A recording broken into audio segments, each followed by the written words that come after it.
दोस्तों, हर साल दुनिया भर में हजारों साइंटिफिक रिसर्च पेपर्स पब्लिश करे जाते हैं, जिसमें साइकोलॉजिकल रिसर्च का भी बहुत बड़ा हिस्सा होता है। पर देखा जाए तो उन साइकोलॉजिकल रिसर्च और स्टडीज को रीड करना एक नॉर्मल इंसान के लिए जितना मुश्किल होता है, उन बातों को रियल लाइफ में अप्लाई करना उतना ही आसान भी है। इसीलिए आज की वीडियो में हम आपके साथ 12 ऐसे साइकोलॉजिकल फैक्ट्स को शेयर करेंगे जिन्हें जानने के बाद आप पहले जैसे सेम नहीं रहोगे।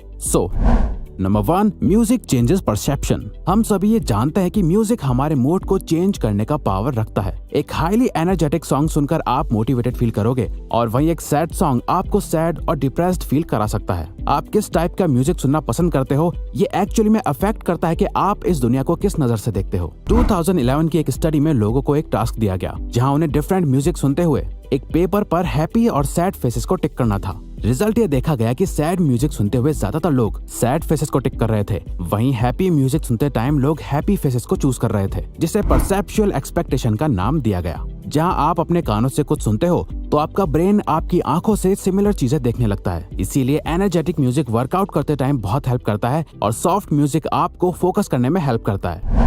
Dunning Kruger effect. 1999 में दो सोशल साइकोलॉजिस्ट ने ये डिस्कवर करा कि इंटेलिजेंट लोग हमेशा अपने आप को एक बिलो एवरेज पर्सन की तरह ट्रीट करते हैं। वो कभी भी खुद को बाकियों से ज्यादा स्मार्ट नहीं मानते। वहीं दूसरी तरफ एवरेज आईक्यू वाले लोग इसका बिल्कुल ऑपोजिट करते हैं। उन्हें हमेशा ये लगता है कि वो बाकियों से ज्यादा बेटर है। इसीलिए अगर आप ऐसे लोगों से मिलो जो हर बात में खुद को सुपीरियर शो करते हैं, जो ये दिखाते हैं कि वो कितने ज्यादा स्मार्ट हैं, तो समझ जाओ कि ये बस एक डनिंग-क्रूगर इफेक्ट का असर है। वो असल में इतने इंटेलिजेंट नहीं है जितना वो दिखा रहे हैं, क्योंकि एक हाईली इंटेलिजेंट पर्सन कभी भी अपनी नॉलेज से सेटिस्फाइड नहीं होता। वो हमेशा खुद की एबिलिटी पर डाउट करता है, क्योंकि उन्हें लगता है कि वो और बेहतर हो सकता है। फॉर एग्जाम्पल, आपने अक्सर ये तो देखा ही होगा, जो दोस्त ये कहता है कि उसने एग्जाम के लिए कुछ नहीं पढ़ा, वो बिल्कुल प्रिपेयर होके नहीं आया था। मोस्टली केसेस में उसी फ्रेंड के अच्छे मार्क्स आते हैं, जबकि उसने बोला था कि मेरा एग्जाम अच्छा नहीं गया, मैं और अच्छा कर सकता था। क्योंकि मानो या ना मानो, वो सच में थोड़ा ज्यादा इंटेलिजेंट पर्सन है।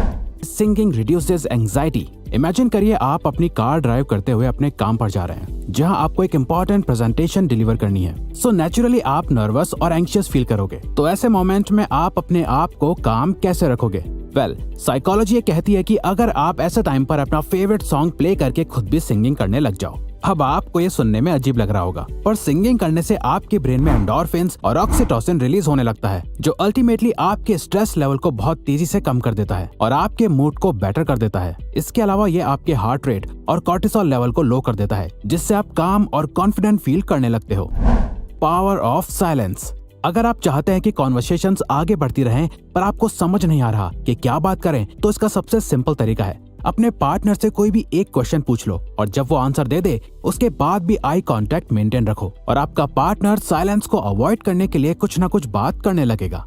स्टडीज में देखा गया है, जब कोई पर्सन आपके सामने ओपन होने में स्ट्रगल करता है या अपनी फीलिंग्स को हाइड करता है, इस टाइम पर इंफॉर्मेशन निकलवाने के लिए बस एक क्वेश्चन पूछो और कुछ देर साइलेंट हो जाओ, क्योंकि किसी भी कॉन्वर्सेशन के बीच साइलेंस अच्छा नहीं लगता, जिसे अवॉइड करने के लिए वो इंफॉर्मेशन शेयर करने लगता है या आपसे क्रॉस क्वेश्चन पूछने लगता है, जो अल्टीमेटली कॉन्वर्सेशन को मेंटेन रखता है।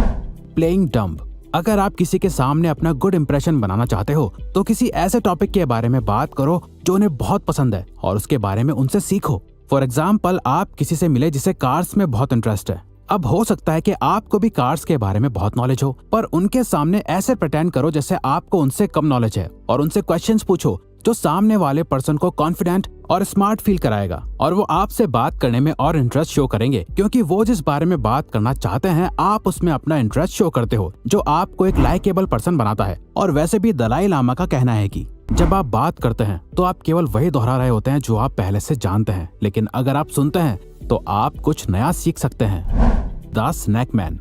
अगर आप किसी ग्रुप में हैं या किसी एक पर्सन के साथ भी हैं, जहां आप डिनर या लंच पर मिलने आए हो और आपको लगता है कि कोई कॉन्फ्लिक्ट क्रिएट होने वाला है, आपकी कॉन्वर्सेशन जैसे जा रही है, आप लोगों की लड़ाई हो सकती है, तो इस सिचुएशन को अवॉइड करने के लिए अपने सामने रखा खाना खाने लग जाओ, क्योंकि अकॉर्डिंग टू साइकोलॉजिस्ट्स ईटिंग एक कामिंग एक्टिविटी है। जब लोग कुछ खा रहे होते हैं तो बाकी लोग उस एनवायरनमेंट में कंफर्टेबल फील करते हैं। तो जब भी आपको लगे कि कोई बहुत ही अग्रेसिव हो रहा है या आप लोगों की बहस होने वाली है, तो उस पर्सन के पास जाके बैठ जाओ और उन्हें कुछ खाने को ऑफर करो। ऐसे टाइम पर एक सिंपल चॉकलेट भी आपकी रिलेशनशिप को बहुत हेल्प कर सकती है। Forming a habit. आपने कभी ये सोचा है कि एक हैबिट को फॉर्म करने में कितना टाइम लगता है? पहले ये माना जाता था कि किसी भी हैबिट को फॉर्म या ब्रेक करने में सिर्फ 21 डेज का टाइम लगता है, पर एक न्यू साइकोलॉजिकल रिसर्च के अकॉर्डिंग किसी भी हैबिट को बिल्ड करने के लिए अराउंड 66 डेज लगते हैं। इसीलिए जो लोग ये सोचकर कोई भी न्यू हैबिट बिल्ड करना स्टार्ट करते हैं कि 21 डेज के बाद उन्हें आदत पड़ जाएगी, और जब वो 22nd डे पर फेल हो जाते हैं तो उन्हें बहुत डिसअपॉइंटमेंट होती है और वो क्विट कर देते हैं। रिसर्च के अकॉर्डिंग अगर आप 66 डेज को 3 फेजेस में बांट दें, जहां शुरू के 22 दिन आपको बहुत अनकंफर्टेबल फील होंगे, नेक्स्ट 22 दिन आपसे बिल्कुल हैंडल नहीं होंगे, आप ऑलमोस्ट क्विट कर देंगे, और लास्ट 22 डेज के बाद आप एक मोमेंटम बिल्ड कर लेंगे, जिसके बाद वो हैबिट आपके माइंड और बॉडी से कनेक्ट हो जाएगी, आपके रूटीन में आ जाएगी और आप सक्सेसफुली हैबिट बिल्ड कर लेंगे। Call people bye their name. Psychologist कहते हैं कि हर पर्सन को अपना नाम सुनना सबसे फेवरेट साउंड लगता है, क्योंकि हम सभी के लिए अपना नाम बहुत इंपॉर्टेंट होता है। तो जब कोई आपके नाम को याद रखता है तो आप भी अपनी इंपॉर्टेंस फील करते हो। सिमिलरली आपने ये नोटिस करा होगा कि जब कोई आपका नाम भूल जाता है तो आप इंसल्टेड भी फील करते हो। इसीलिए किसी के सामने अपनी लाइकेबल प्रेजेंस बनाने के लिए इम्पोर्टेंट है कि कॉन्वर्सेशन में आप सामने वाले के नाम को यूज करते रहो, जो उन्हें इम्पोर्टेंस फील कराता रहेगा और वो आपके साथ और कंफर्टेबल फील करने लगेंगे। मल्टीटास्किंग। क्या आपको लगता है कि आप मल्टीटास्किंग कर सकते हो?